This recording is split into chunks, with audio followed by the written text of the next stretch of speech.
പറഞ്ഞ കൂട്ടാക്കില്ലാന്ന് തന്നെയല്ലേ? നന്ദിനി എവിടെ? കല്യാണം കഴിയണത് വരെ അവളെ മുറിക്ക് പുറത്തു വിടില്ല എന്ന് ഉറപ്പിച്ചിരിക്കുക. നീ ആയിട്ട് നീ അവളുടെ മനസ്സ് തിരിക്കാൻ ഉദ്ദേശം ഉണ്ടെങ്കിൽ അതും നടക്കില്ല. വേണ്ട, നടക്കണ്ട. അവള് സമ്മതിച്ചോ? സമ്മതിച്ചെന്ന് 100 വട്ടം പറഞ്ഞാലേ സമ്മതിച്ചു നടത്തുള്ളൂ. ചേച്ചി, നിങ്ങൾ അവളുടെ വല്യമ്മയായിരിക്കും. നിങ്ങളെക്കാളും അവളുടെ അച്ഛനേക്കാളും കൂടുതൽ അവളുടെ ഇഷ്ടം എനിക്കറിയാം. ആ ഇഷ്ടമൊക്കെ ഞങ്ങൾ പറഞ്ഞു മാറ്റി. അവൾക്കത് മനസ്സിലാകുകയും ചെയ്തു.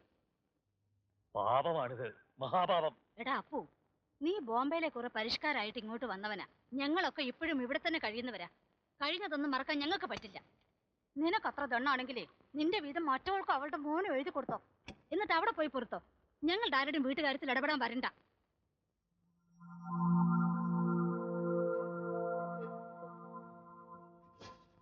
പോലീസ് സ്റ്റേഷനിൽ വെച്ച് ഉളുപ്പില്ലാണ്ട് അവള് വിളിച്ചു പറഞ്ഞില്ലേ അവളവന്റെ വെപ്പാട്ടിയാണെന്ന്? അതിൽ കൂടുതൽ തെളിവെന്താ വേണ്ടത്? അല്ലെങ്കിൽ എല്ലാം അവന് പറയാമായിരുന്നല്ലോ. ഇനി ഞങ്ങളെയൊക്കെ തോൽപ്പിക്കാന്ന പോലെ വിചാരം ഉണ്ടെങ്കിൽ ഓർത്തോ, ഒരു ദിവസം തികച്ച് നീ അവന്റെ കൂടെ വാഴില്ല. ടൈഗർ ആന്റണിയേക്കാൾ കേമന്മാരുണ്ട് ഇവിടെ. അവർക്ക് ഇക്കുറി ആളെ തെറ്റില്ല. അവന്റെ ശവം വണ്ടിത്താഴത്ത് പൊങ്ങിയിട്ടേ പിന്നെ ഇവിടെ അടുപ്പിൽ തീ പുകയും.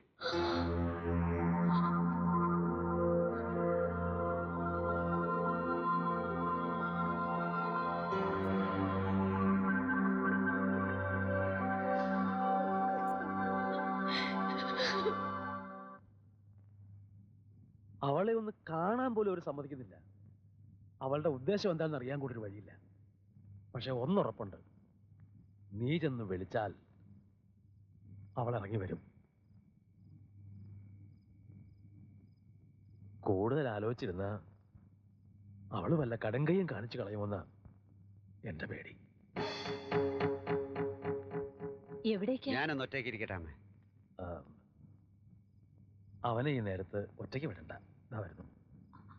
അപ്പോട്ടാ, ഞാൻ ഒറ്റയ്ക്കൊന്ന് കാണാൻ തിടുക്കപ്പെട്ടിരിക്കുകയായിരുന്നു. എന്താ ഗൗരി? ഞാൻ അദ്ദേഹത്തെ കണ്ടു.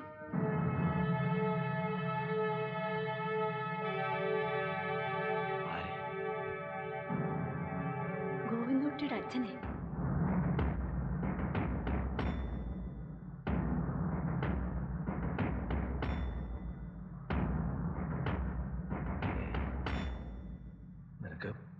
നിനക്ക് വെറുതെ തോന്നിയതാവേ ഉള്ളൂ. അല്ല, നമ്മൾ ചെല്ലുമ്പോൾ സ്റ്റേഷനിൽ നിന്ന് ഇറങ്ങി പോകണത് ഞാൻ കണ്ടു. കുറച്ചു നേരം എന്നെ തന്നെ നോക്കി നിന്നു.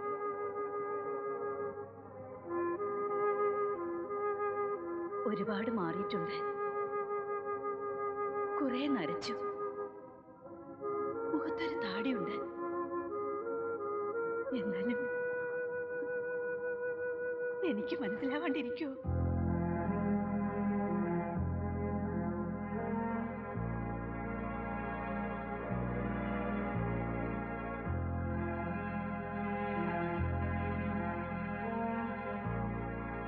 ഒരു വശത്ത് വരണമെന്നും ഒന്ന് കാണണമെന്നും പ്രാർത്ഥിച്ചിരുന്നു.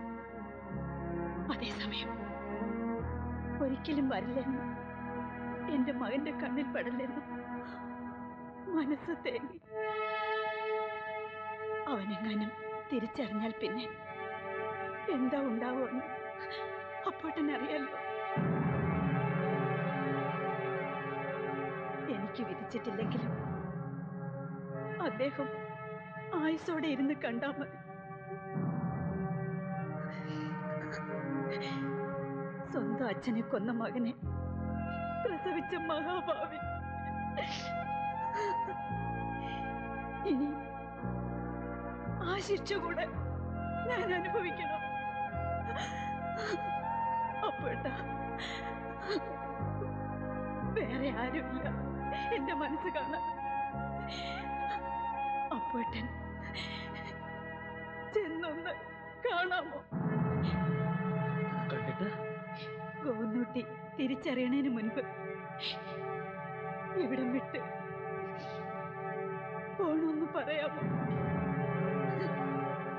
അതിനും ഞാൻ തന്നെ വേണം, ഇല്ലേ ഗൗരി?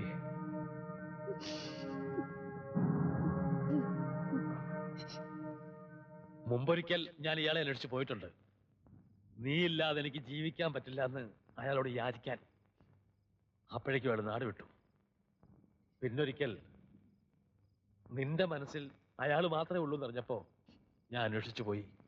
നിന്നെയും കുഞ്ഞിനെ സ്വീകരിക്കണമെന്ന് പറയാൻ അന്നും കണ്ടു കിട്ടിയില്ല.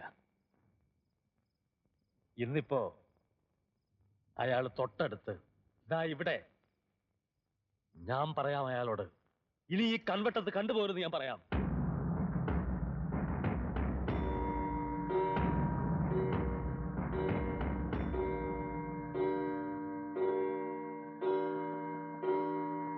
யாரது?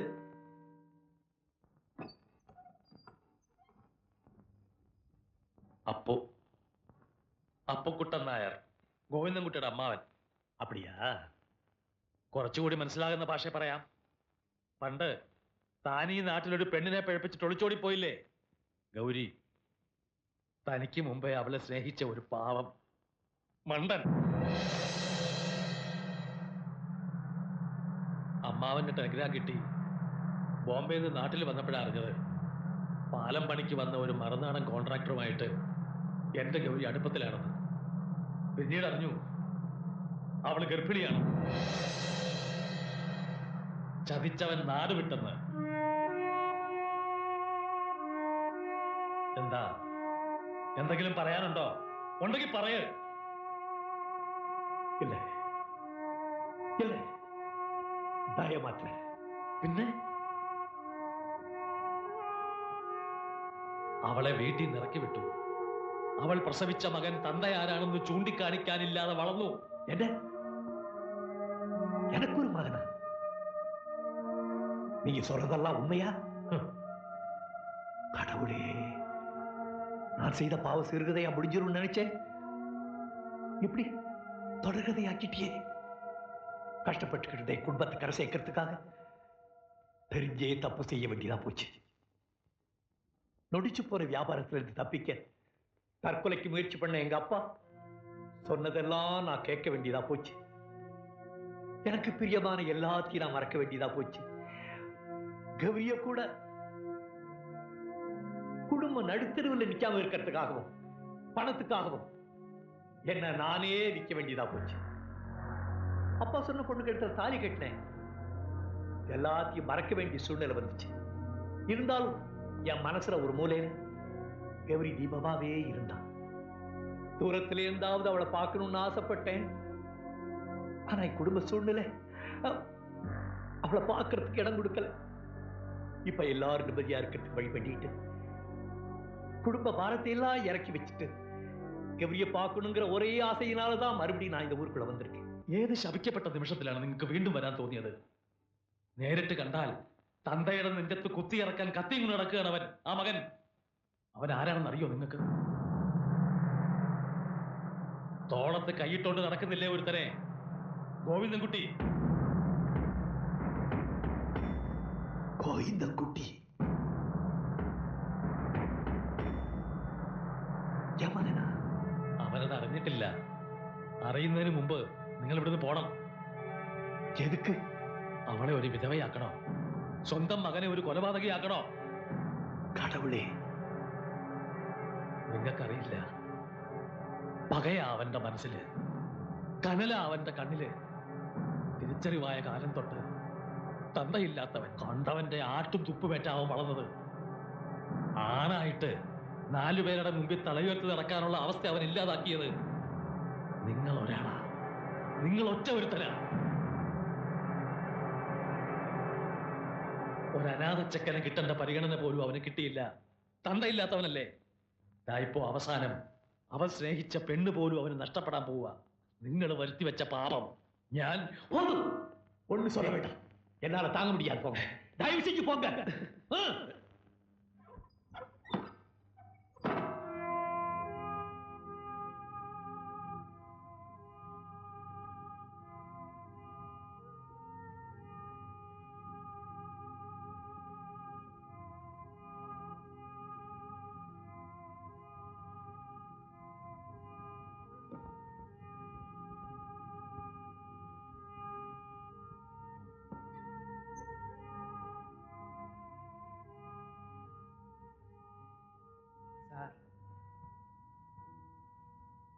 രാത്രി പുഴയിലേക്ക് നോക്കി സാർ ഇവിടെ ഒറ്റയ്ക്കിരിക്കുമ്പോഴൊക്കെ തോന്നിയിരുന്നു ഈ മനസ്സിൽ എന്തോ ഉണ്ടെന്ന്.